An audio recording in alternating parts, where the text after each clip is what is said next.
Uma vez que nós estamos na Diocese de Caratinga, eu não poderia deixar de me referir ao grande missionário que aqui viveu e atuou, o servo de Deus, o Padre Júlio Maria. Nos seus escritos, nós encontramos interessantes explanações sobre a relação entre a Igreja e o Espírito Santo. O curioso, quando a gente lê alguns textos do Padre Júlio Maria, o curioso é que 25 anos antes da Lumen Gentium 7, 3 anos antes da encíclica de Pio XII sobre a Igreja, Corpo Místico de Cristo, o Padre Júlio Maria, em 1940, usava com grande liberdade aquelas metáforas, aquelas comparações que foram consagradas depois nesses grandes documentos magisteriais. A gente poderia se perguntar qual a explicação para tudo isso. Interessante é porque esse sermão que eu vou citar aqui, esse sermão ele foi pregado várias vezes aqui na Diocese de Caratinga. Ele foi escrito aqui na Diocese de Caratinga. Ele foi impresso aqui.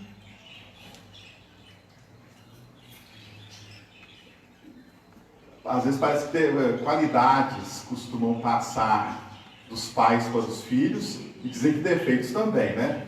E sendo Caratinga filha de Mariana, espero que com certeza herdou qualidades, mas espero que não herde alguns defeitos. Nós, marianenses, temos que nos penitenciar de um pecado. Nós conhecemos pouco a nossa história como igreja particular de Mariana. Às vezes achamos que conhecemos muito, mas conhecemos pouco. Coisas interessantíssimas aconteceram lá, experiências impressionantes. E às vezes nós não conhecemos ou às vezes não damos o devido valor. Espero que Caratinga não tenha herdado esse defeito marianense. Mas é um defeito que sempre é tempo de se corrigir. Então, voltando ao Padre Júlio Maria. Como que um homem desse, na Caratinga, né, dos anos 30 e 40, ele pode usar uma argumentação que vai aparecer depois do tempo do magistério de Pio XII e depois do Vaticano II? É muito simples a resposta. O Padre Júlio Maria era um grande pesquisador, um orador notável e um profundo conhecedor da literatura patrística. Quando ele fala de Espírito Santo, alma da Igreja, antecipando a Pio XII, antecipando a Lumen Gentium, ele faz isso não tirando essa expressão do nada. Ele era um profundo leitor dos textos patrísticos. E isso, esse sermão que eu vou citar aqui, vai revelar. Mas quero fazer antes uma advertência. É uma grande e lamentável deturpação ver no Padre Júlio Maria apenas o polemista, apenas o apologeta, apenas o missionário brigão, em luta contínua contra o protestantismo, contra o espiritismo, contra a maçonaria. Fica parecendo que ele é o eterno homem do contra. Não. Há algo mais profundo nesse notável missionário. Mais do que o polemista, Padre Júlio Maria é o místico, é o homem espiritual, é o homem da oração profunda. O trecho que eu vou ler daqui a alguns instantes, ele só pode ser devidamente apreciado se olharmos para além das disputas apologéticas que agitavam a então jovem Diocese de Caratinga naquela primeira metade do século XX.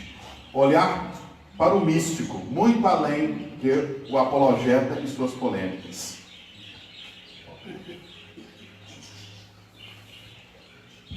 Ouçamos, portanto, como o servo de Deus, Padre Júlio Maria, explica a relação entre Igreja e Espírito Santo. Ali nós veremos que o que Pio XII e o Vaticano II ensinaram anos depois já havia aparecido nos seus escritos. já era pregado na Diocese de Caratinga.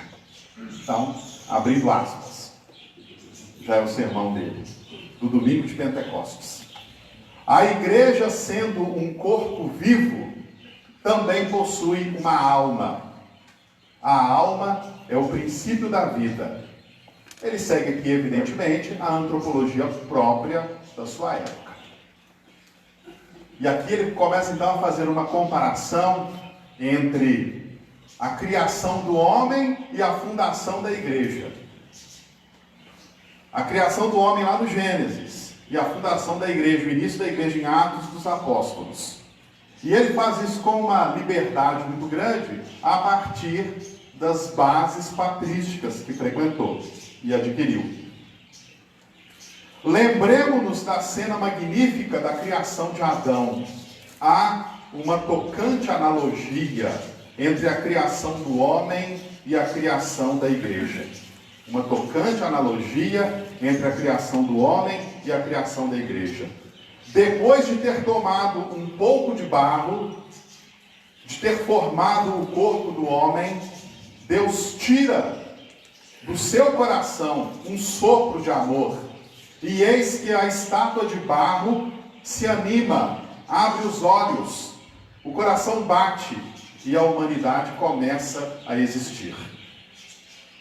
Isso é imagem do que aconteceu no berço da igreja. Com as suas mãos divinas, Jesus Cristo dispôs o corpo da igreja, criou-lhe, formou-lhe as artérias e, inclinando-se amoroso sobre esta igreja em formação, lhe insuflou o sopro de vida. No começo do mundo, Deus soprou sobre a fronte de Adão e criou nele uma alma vivente.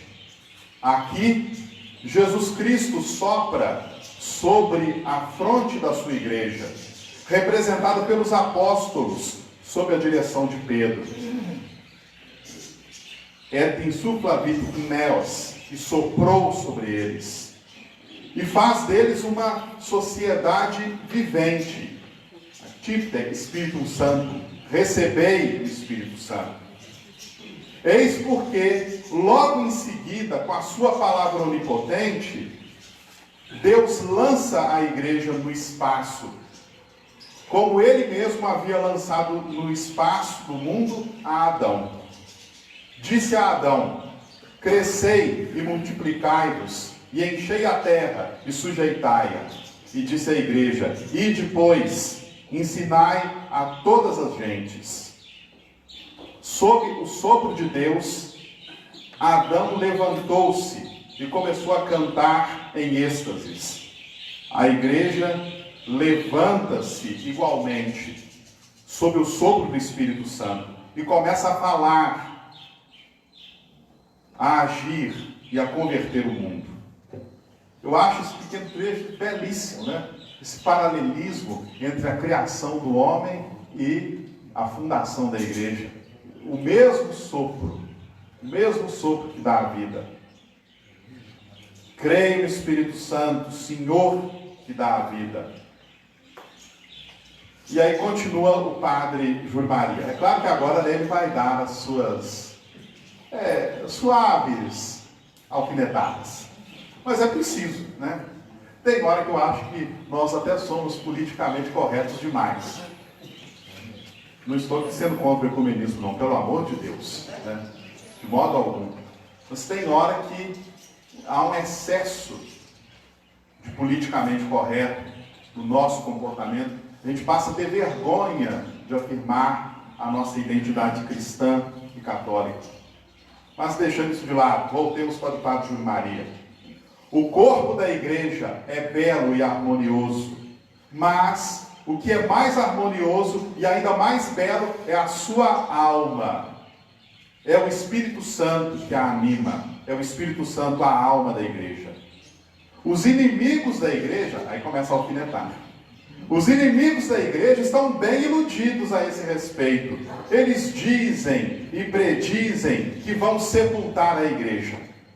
Desde Juliano, o apóstata, até Hitler, Essa mesma canção tem sido entoada sob diversos tons e melodias, mas o fiasco tem sido e será sempre o mesmo.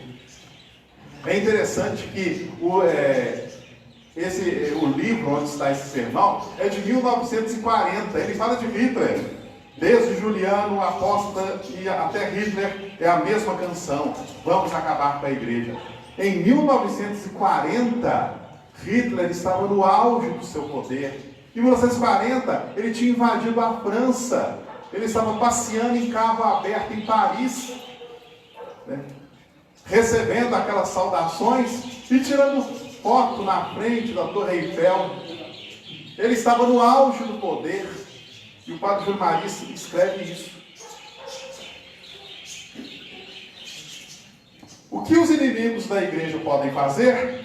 Eles podem matar o corpo, mas não podem matar a alma. Podem matar o corpo, os membros da igreja, mas não podem matar a alma, o Espírito Santo.